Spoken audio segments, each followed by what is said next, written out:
something that changed the way I see the world. It's the theory of the three spheres. But to explain this to you, I want to tell you that in 2022 I went to the World Cup in Qatar. I went to see Brazil play, and I had bought Brazil's two semifinals and the final. But in the quarter-finals, Brazil conceded a goal to Croatia in the last minute of the second half and went to penalties. Unfortunately, Brazil was eliminated. If Brazil hadn't lost, I would have watched Brazil and Argentina in the semifinals, and I would have the pleasure of making coffee for my grandchildren in 40, 50 years and telling them how that game went, because Brazilians have a lot of beef with Argentina. But unfortunately, in the last seconds of the second half, Brazil lost and it was a disappointment for the country. And I had several friends who are also in Qatar who decided not to go. But here comes the moral of the story. This frustration was because we were expecting to see Brazil in the World semifinals. We had already paid for our hotel and airfare, and I was frustrated for a few seconds. But I have a division of three spheres in my head. Write down the three spheres. The first sphere is what you have control and influence over. What depends 100% on you. When you have control over something and it depends 100% on you, you can set expectations, you can set energy,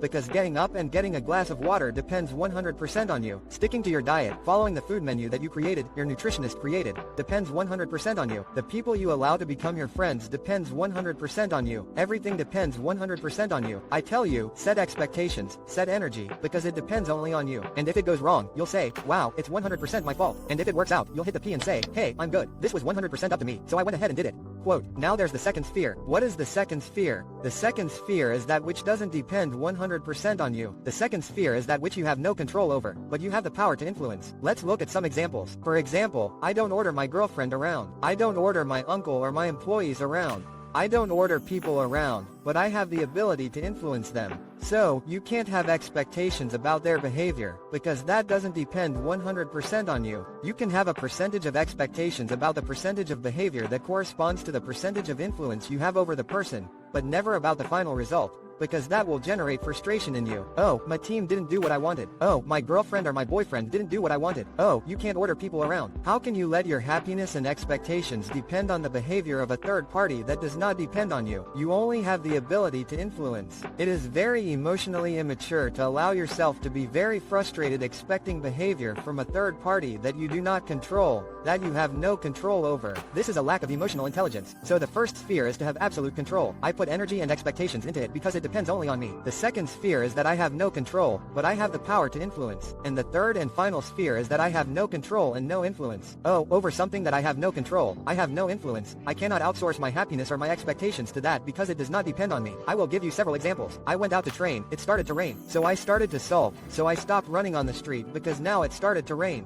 Yes, it is raining. Immaturity. Over something that does not depend on you. You have no power to influence. You have no control. It is up to you to react. You have to accept and adapt only to that. So, it started to rain. Either I run in the rain or I train indoors. But I can't be sad because it's raining, because that doesn't depend on me. A big case that happened all over the world was the pandemic. The pandemic is something that we have no control over, no influence over. It's a natural phenomenon that happened. An entrepreneur said, no, and I'm not going to digitize my business. No, I'm not going to accept staying behind closed doors. Dude, the pandemic came. There's no point in trying to fight against the pandemic. You have to accept and adapt. Quote, so, these are the three spheres.